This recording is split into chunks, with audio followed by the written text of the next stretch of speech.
Muy bien, queridos hermanos, vamos a comenzar esta mañana, hermanos y hermanas, nuestro estudio sobre la enseñanza bíblica, sobre la persona y la obra de nuestro Señor Jesucristo. Y quiero llamar vuestra atención en particular porque podemos decir que no hay un tema más importante y más necesario en todo el ámbito del conocimiento humano, que es el de conocerle a Él, conocer la persona y obra de nuestro Señor Jesucristo. ¿Por qué? Bien, en primer lugar porque Él es, como veremos enseguida, el autor de nuestra salvación. En consecuencia de lo que estamos hablando es de la doctrina de la salvación, la cual necesita absolutamente, de forma imprescindible, introducir el conocimiento de nuestro Señor Jesucristo. Y no solamente el conocimiento, sino también la fe en Él, porque somos salvos, somos redimidos por medio de la fe en Jesucristo. Esa es la enseñanza bíblica, no simplemente la fe en Dios de una manera general, puesto que hay mucha gente que reconoce, confiesa y dice que cree en Dios o en un Dios, pero la palabra de Dios nos dice que el requisito esencial, y lo dice el propio Jesús, para esa salvación es la fe en Él, la confianza en Él. Dijo Jesús: el que cree en mí tiene vida eterna. We are starting today a study about the person and the work of our Lord Jesus Christ. This is the most important subject that we find in the Bible, and this is essential for our salvation. It is not enough simply to say, I believe in God. Biblically, it is necessary to say, I believe in the Lord Jesus Christ. Because the Bible itself says that He is the author of our salvation. The author of our salvation. And He said Himself, he that believes in me has eternal life. Therefore, this is the essential subject in the Bible in order to attain eternal salvation. Muy bien, pues aquí tenemos entonces que este estudio es un estudio, por supuesto, que podemos llamar de cristología, pero en el fondo es ese estudio de la doctrina de la salvación. Y porque al estudiar la persona y la obra de nuestro Señor Jesucristo, estamos realmente tocando el punto central de toda ese plan, ese diseño divino para rescatar de la perdición y de la condenación a un pueblo, que es su Iglesia. Hemos de entender entonces que es necesario prestar mucha atención, porque depende de esto, ciertamente, depende de nuestras opiniones y de nuestras creencias sobre la persona y la obra de Jesucristo, el hecho de que estemos o no estemos amparados por esa salvación. Naturalmente, porque la cuestión es que cuando Jesús dijo, el que cree en mí tiene vida eterna, no está hablando de creer en el sentido histórico. Hay mucha gente que cree en Jesús, en la existencia de Jesús, históricamente. No es suficiente pensar que fue un gran personaje. No es suficiente pensar que fue el enviado de Dios, un profeta, por ejemplo. Los mismos musulmanes en el Islam, ellos también creen en Jesús. Jesús es un profeta más para ellos. O no es suficiente creer en Jesús de la manera en que a lo largo de la historia multitud de sectas, multitud de herejías, podemos llamar, han querido definir la persona y la obra de Jesús. Tenemos que creer en Jesús tal como la Escritura y la Iglesia Universal a lo largo de los siglos nos lo han presentado. I'm stressing the point that it is absolutely necessary our faith or belief in our Lord Jesus Christ, because salvation depends from that. So it is not enough to say, I believe in Jesus Christ in a historical sense. It is not enough to say, I believe in Jesus Christ, as many of the different heresies along the history of the Church have presented to us. Even Muslims believe in Jesus Christ. Jesus, for them, is a prophet, one of the prophets. They also believe in Abraham and in many others, but this is not enough.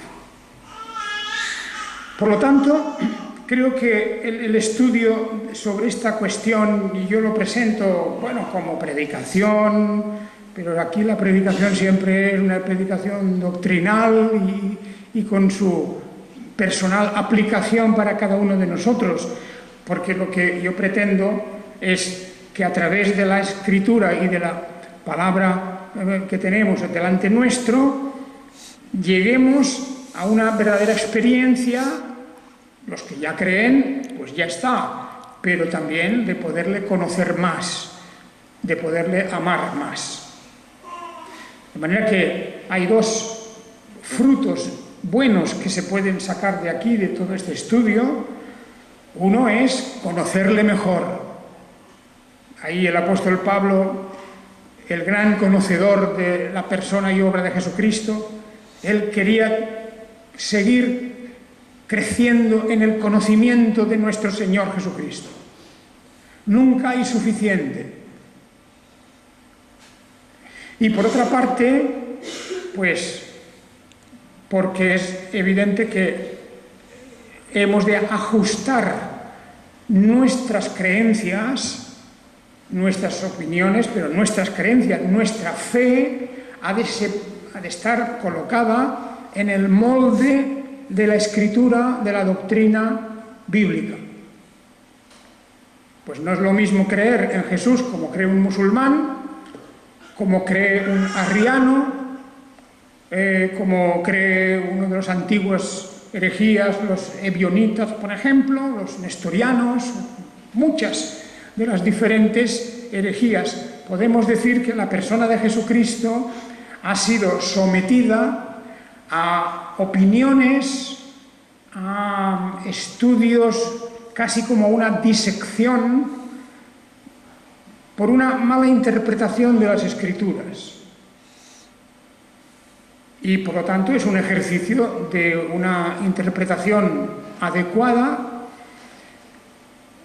diríamos humilde, para que nadie piense que ha nacido ya sabiendo lo que sabe, sino que todos nosotros pues tenemos que poner al día nuestras creencias. I'm saying that the person of our Lord Jesus Christ has been the object of many opinions and of many heresies and wrong doctrines. But of course we have to look at the Scripture, we have to take our beliefs and our faith from the Word of God, and we have to discard any other doctrines, because to believe in Jesus Christ in a different way from what the Bible says is not safe, and it does not bring to us the work of salvation. It is necessary to believe exactly what the Scripture says. In the history of the Church, there were many different heresies the Ebionites, the Nestorians, the Arians, the Docites, so many. And all these people, they believed in Jesus Christ, but some of them believed that he was only a man, others that he was a sort of a phantom, an appearance, he was an angel, or whatever. And we have to stick to what the Scripture says. Por lo tanto, tenemos que llegar a esa idea fundamental. Lo primero es que vamos a hablar de un ser humano, verdadero ser humano, histórico, que se llamaba Jesús de Nazaret. Era conocido con ese nombre. La Biblia nos presenta a Jesús en el Nuevo Testamento como un hombre real. Es un hombre real, tiene una naturaleza humana real. Ahora bien, hablaremos más adelante de las características de esa naturaleza humana. Era un hombre real, verdadero, pero era un hombre único. Era un ser humano único. No hay, ni ha habido, ni habrá otro igual. Y es porque en él no estaba la corrupción del pecado. Ese es el primer elemento diferenciador que ya explicaremos en el futuro, pero estamos hablando de un ser humano.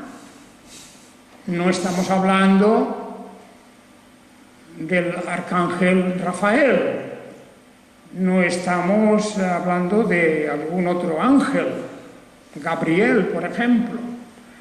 No, estamos hablando de un ser humano que nació de una mujer, María, pero que ya se diferencia del resto porque su concepción es diferente a la nuestra.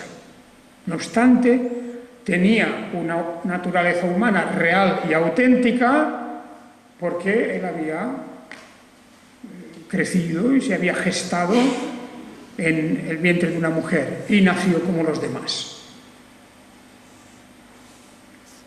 Indudablemente, ese ser especial recibe un nombre. Y su nombre, como el Evangelio de Mateo nos dice en el capítulo 1, en Mateo capítulo 1 y versículo 21, dice cuál es su nombre.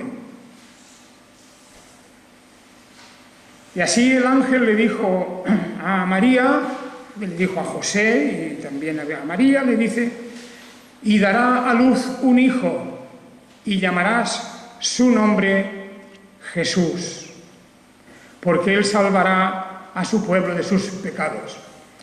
Bueno, llamarás su nombre Yeshua, que es lo mismo también que Josué.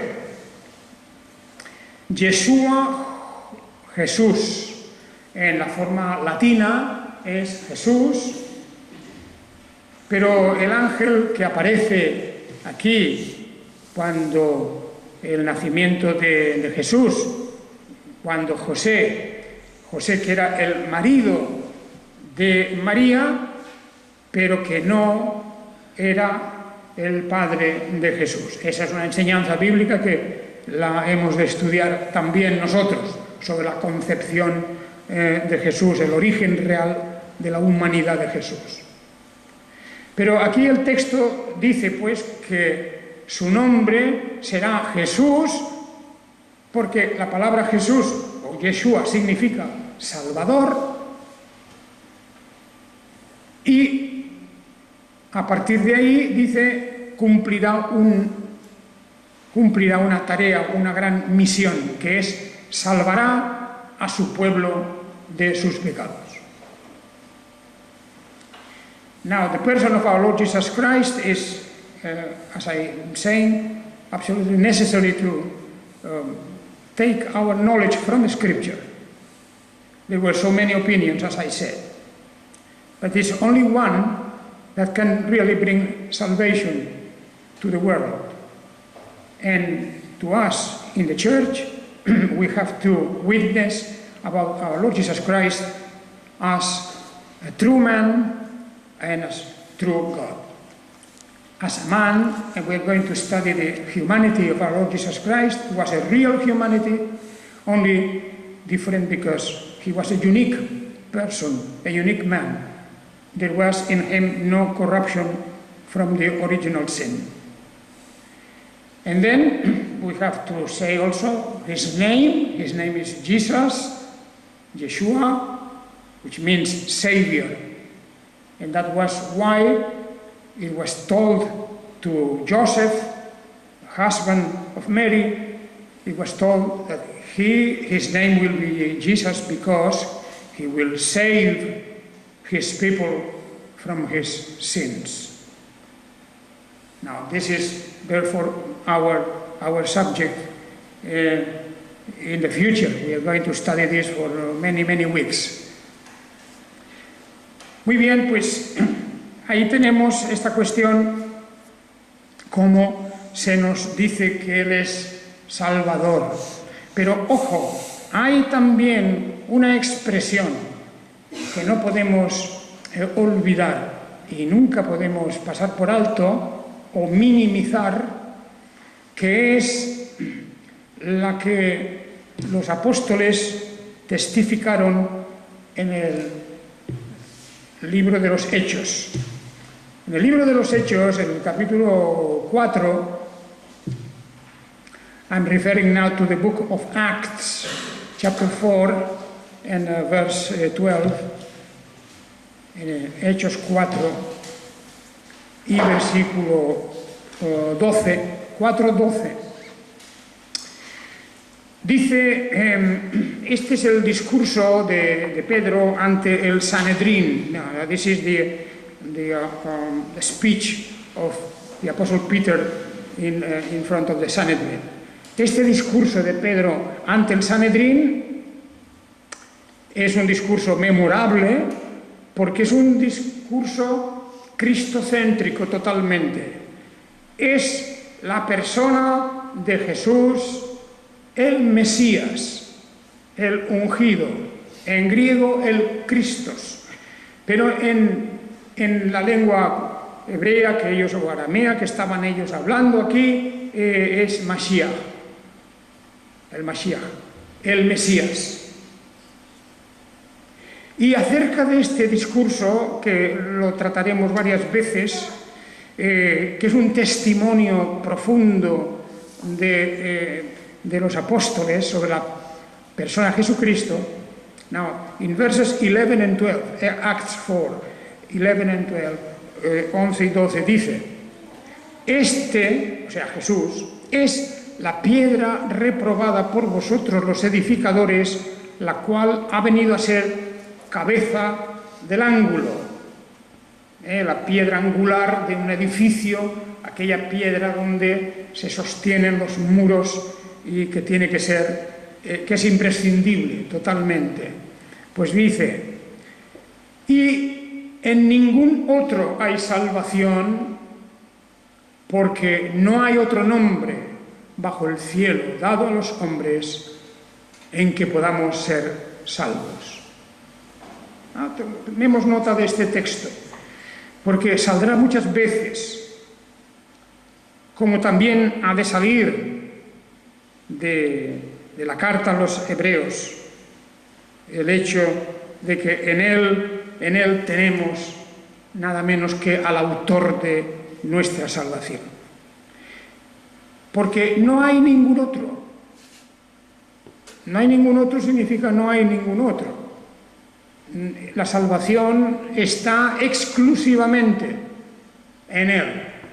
Y ya entenderemos por qué más adelante. Ya entenderemos por qué. Pero parece extraño que a primera vista, si estuviéramos hablando de un hombre únicamente, que es lo que esencialmente es auténticamente un hombre. ¿Cómo es posible que un hombre pueda salvar a toda la humanidad si quisiera? O a un gran pueblo, a la Iglesia de Dios.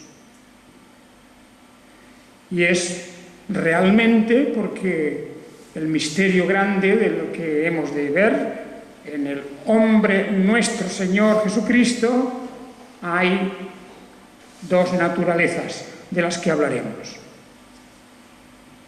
En una persona, en Jesucristo, verdadero hombre, hay una naturaleza más. Y esa naturaleza es la naturaleza divina, en toda su plenitud. De manera que nos vamos a encontrar aquí con la historia de la salvación en la persona de alguien que comparte dos naturalezas. Aquella que es humana a primera vista era un hombre más, pero también otra naturaleza que no la puede ver el ojo humano, que solamente por el testimonio de la Escritura y por la fe entendemos y sabemos que está en él, la naturaleza divina. Estas dos cuestiones, que fueron objeto de grandes discusiones en la antigüedad, la Iglesia finalmente llegó a la convicción absoluta bíblica, y así está recogido en las confesiones de fe de la Iglesia Universal, como tenemos algo que es además evidente, no es un misterio imposible de desentrañar, no es una fantasía, no es una interpretación arbitraria. Las interpretaciones arbitrarias las hacen los otros. Claro, porque todo es cuestión de tergiversar un poco la Escritura o ir escondiéndose detrás de argumentos falaces para negar una cosa que la Biblia es evidente, es aplastante.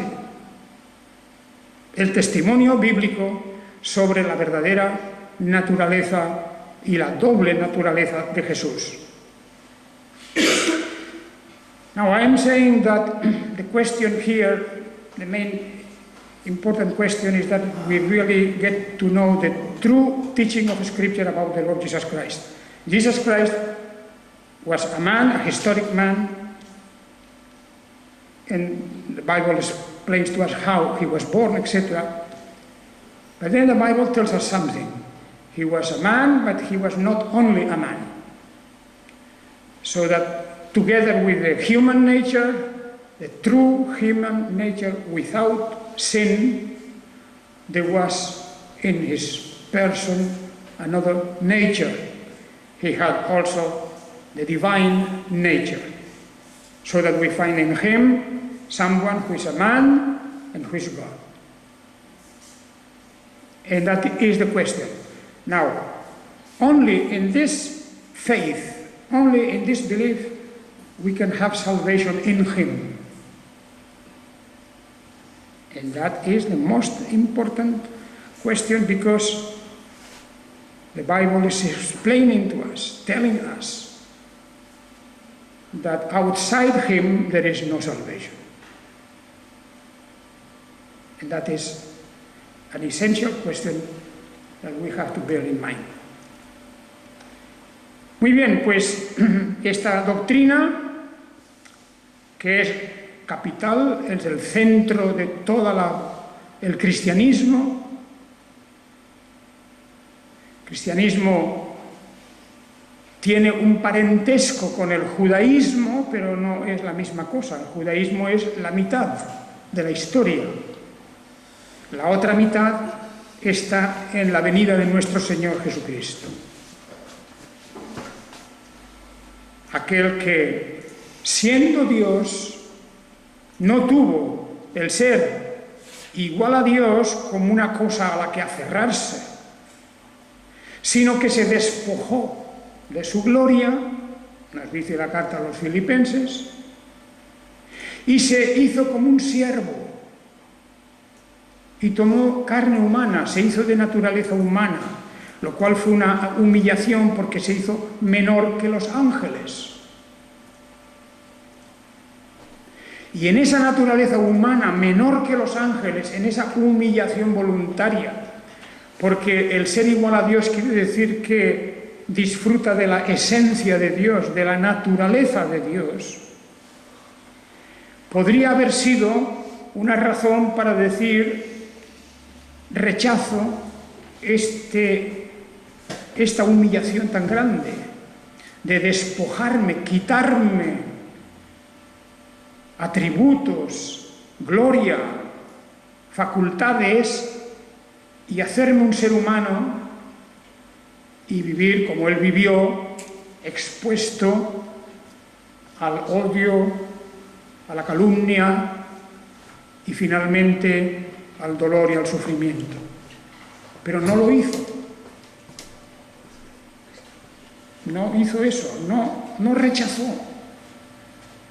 No se aferró a su divinidad diciendo: yo solamente soy divino y no voy a hacerme humano. Esa es la lección que tenemos ahí. Sino que se presentó voluntariamente para hacer la voluntad del Padre Celestial. Esa relación del Padre y el Hijo la estudiaremos también.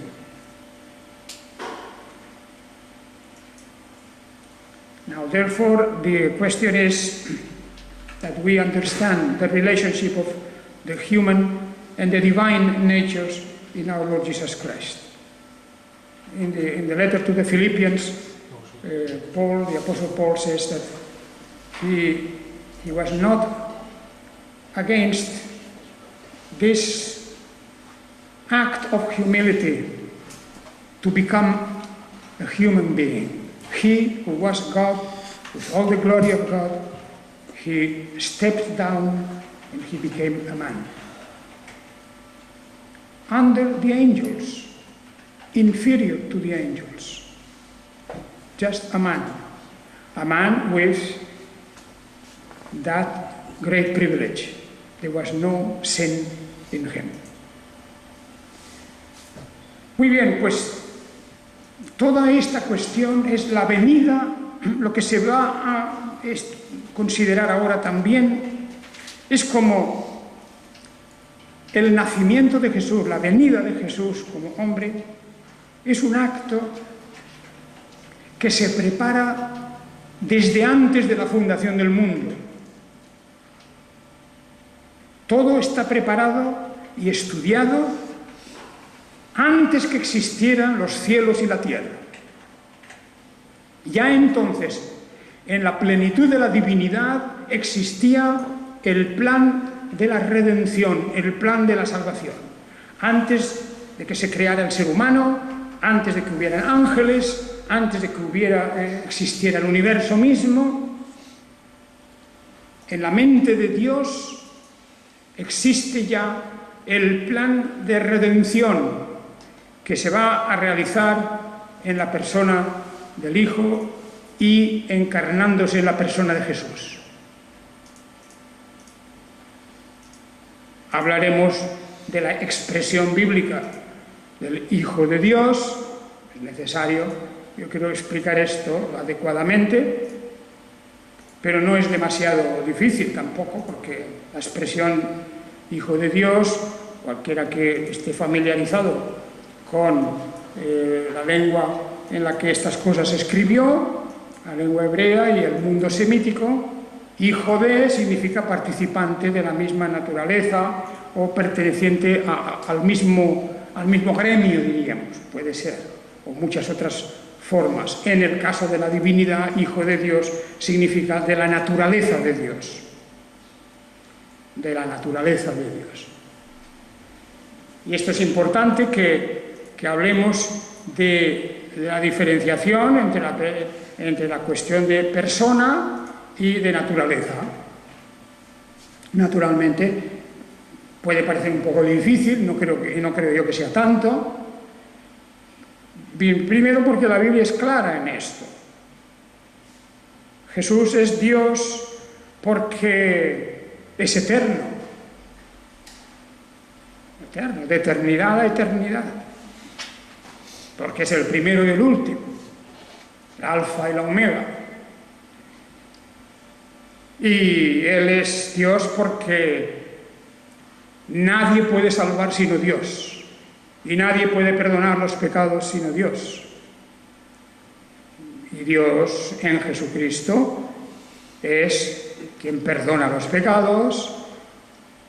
No hay otro que pueda perdonarlos, no hay otro nombre en el cual podamos ser salvos, y en definitiva, en Él tenemos la promesa divina de la salvación. Un solo Salvador.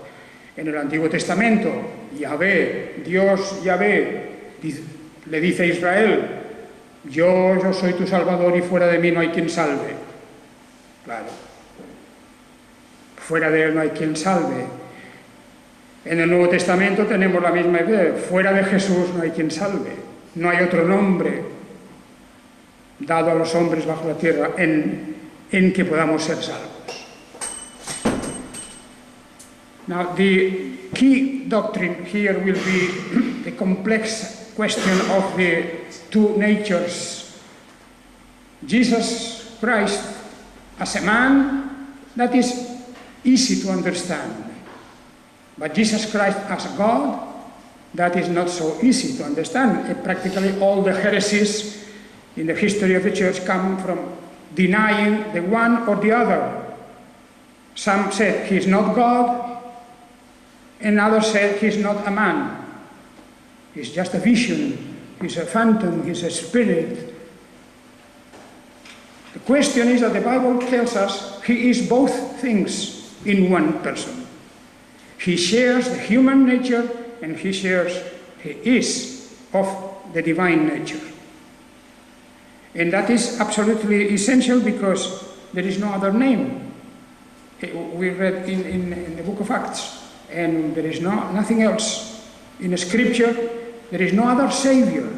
In the Old Testament, we find the Lord, Yahweh, we find him saying, I am your Savior, there is no other one except me. That is what he says in the Old Testament. In the New Testament, we find the same thing. There is no other name in which we can be saved. No other name on earth.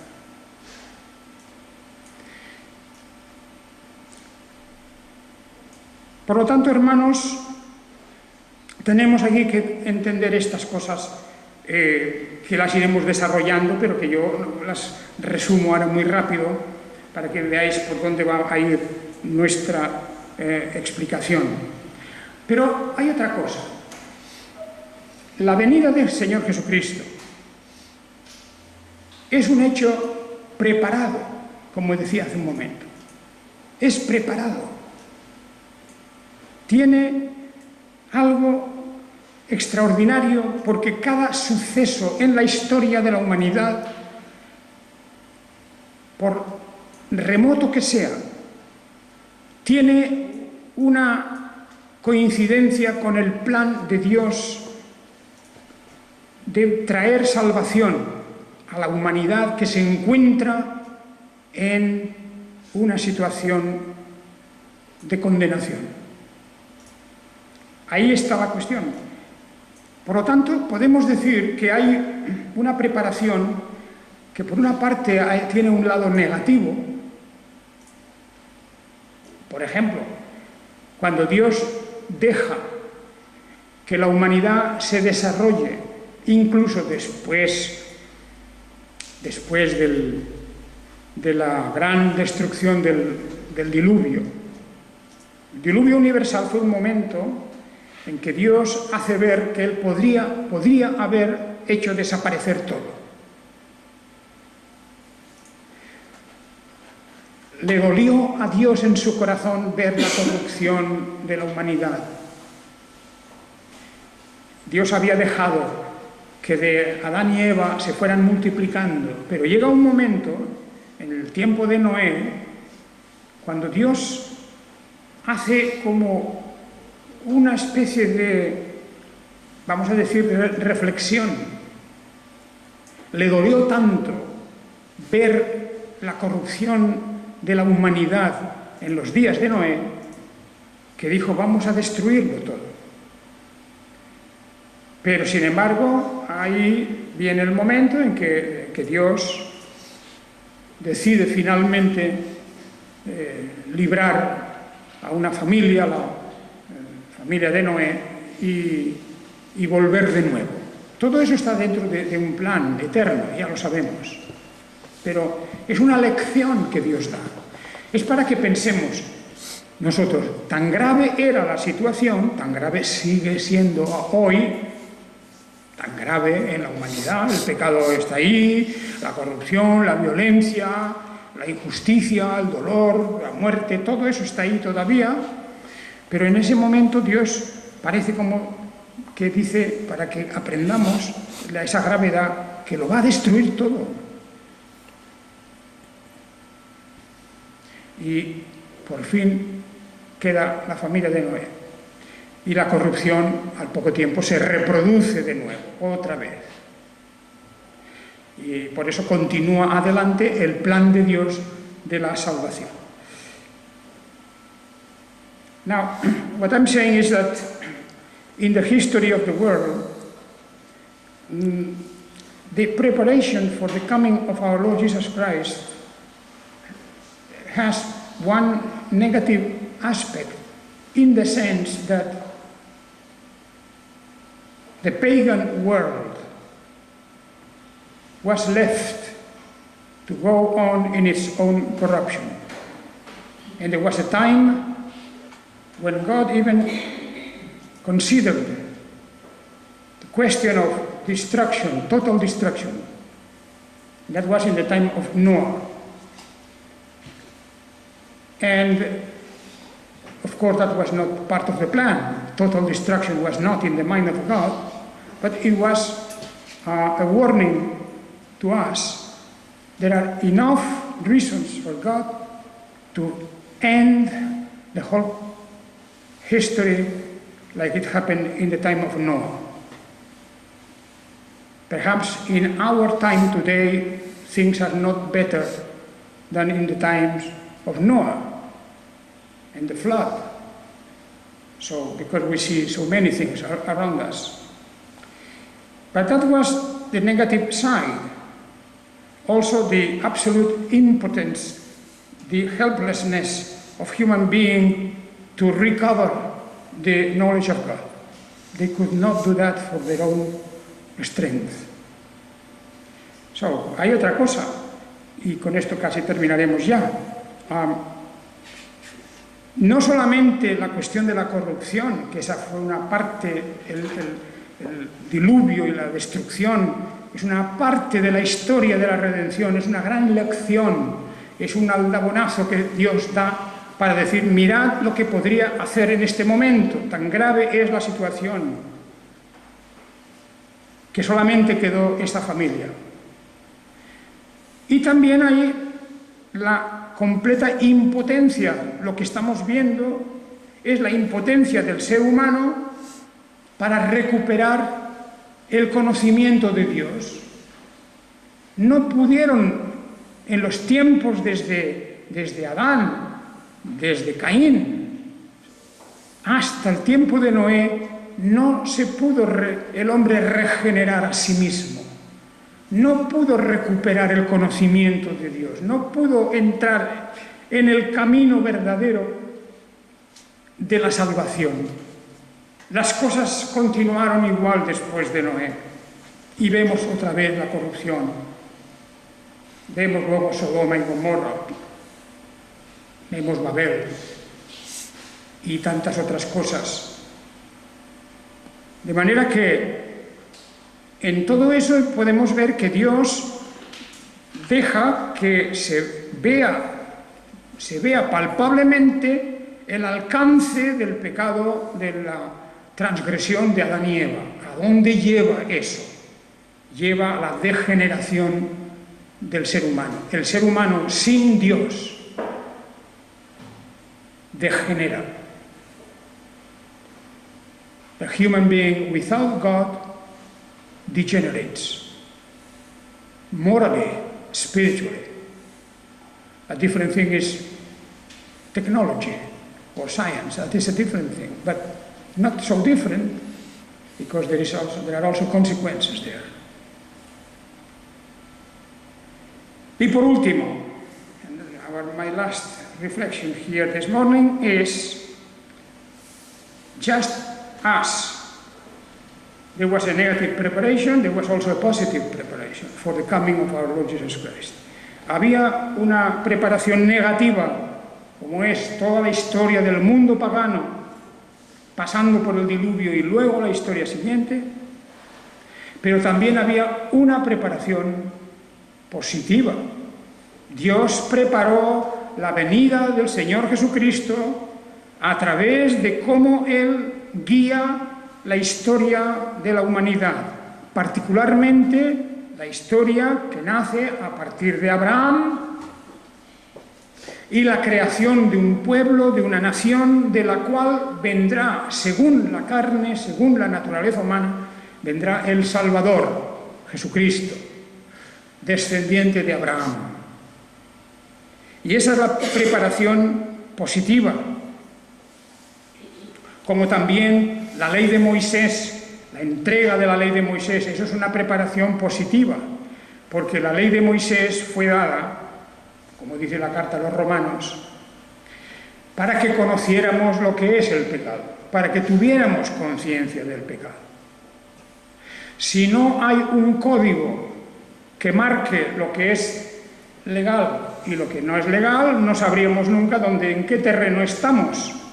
Pues la ley tenía como función principal, la ley de Moisés, avisarnos de que existe una norma que Dios da para que sepamos qué cosas son pecado y qué cosas no. No solamente las que contiene la ley era algo transicional, la ley era algo de un momento, diríamos, de un momento de la historia. Porque una vez superada la ley, en la persona de Jesucristo, y cumplida la ley, nosotros vivimos en la ley del amor y en la ley del perdón. Pues todo eso, la ley de Moisés, las profecías, los juicios divinos, en definitiva la historia de la humanidad toda apunta a la venida de Jesucristo. Todo, absolutamente todo. Porque hay una cosa curiosa, la historia de la humanidad es pues algo así como una superficie, ¿verdad?, donde hay muchas partes, todas se están tocando entre sí, cuando se mueve una, todas las demás también reconocen ese movimiento, y la humanidad es un todo ante los ojos de Dios.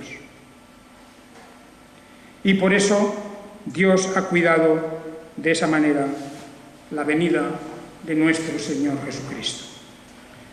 Así que, queridos hermanos, como el apóstol Pablo dice, que para él lo principal es el conocimiento del Señor Jesucristo, conocerle, no intelectualmente solo, conocerle en nuestro espíritu, en nuestro corazón, conocerle para amarlo, agradecerle toda su obra, que fue la obra de alguien que se humilló, siendo Dios. No se aferró a la divinidad, sino que se despojó, no de la esencia, pero sí de los atributos, o de muchos de ellos, y se hizo menor que los ángeles y habitó entre nosotros. Que el Señor os bendiga. And I said to last question is, all this is in order that we get to know Him more as Savior, not just intellectually, but in our heart, in our life in general, because we need Him, and He is our Savior, the one who cares for us. So that will be the center of our studies and our meditations in the coming weeks, and may the Lord bless you also. Thank you for your visit. Y a vosotros todos, hermanos, y a los hermanos que están en internet viendo el culto y participando del culto, mejor diríamos, Os deseamos que Dios os bendiga y creo que es una buena cuestión el hacer propaganda de este estudio que durará un tiempo y que tenemos delante para conocer verdaderamente a la persona de Jesucristo según la Biblia, como hombre verdadero, como Dios verdadero. Que el Señor os bendiga a todos. Amén.